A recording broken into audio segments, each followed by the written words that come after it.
Баршаңызға сәлем достар. Бүгін сіздермен шайға арналған өте дәмді сүзбелі шоколадты пирогтың рецептісімен бөлісетін боламын. Менімен бірге жасап көріңіздер. Ең алдымен сүзбелі массамызды жасаймыз. Ол үшін ірімшігімізге қантымызды, жұмыртқамызды және жүгері крахмалын қосып, барлығын біркелкі болғанша блендерлап аламыз. Массамызды ыңғайлы ыдысқа немесе кондитерлік қапшыққа салып алсақ болады. Енді біз бисквитімізді жасаймыз. Ол үшін жұмыртқамыз бен қантымызды қосып, массамыз 2 есе ұлғайып, ағарғанша жақсылап миксерлейміз. Келесі кезекте сұйық майымызды және де сүтімізді, құрғақ ингредиенттеріміздің барлығын електен өткізіп қосамыз және барлығын миксердің төменгі жылдамдығымен біркелкі масса болғанша араластырамыз.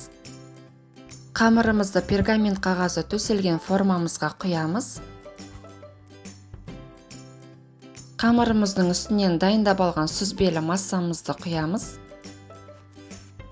Және лопатаның көмегімен видеодағыдай әртүрлі ғып өрнектер жасап шығамыз. 180 градус алдын ала қызып тұрған пеште 30-35 минут аралығында пісіреміз.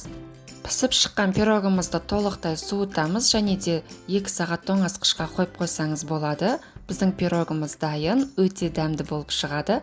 Міндетті түрде шайға жасап көріңіз, астарыңыз дәмді болсын.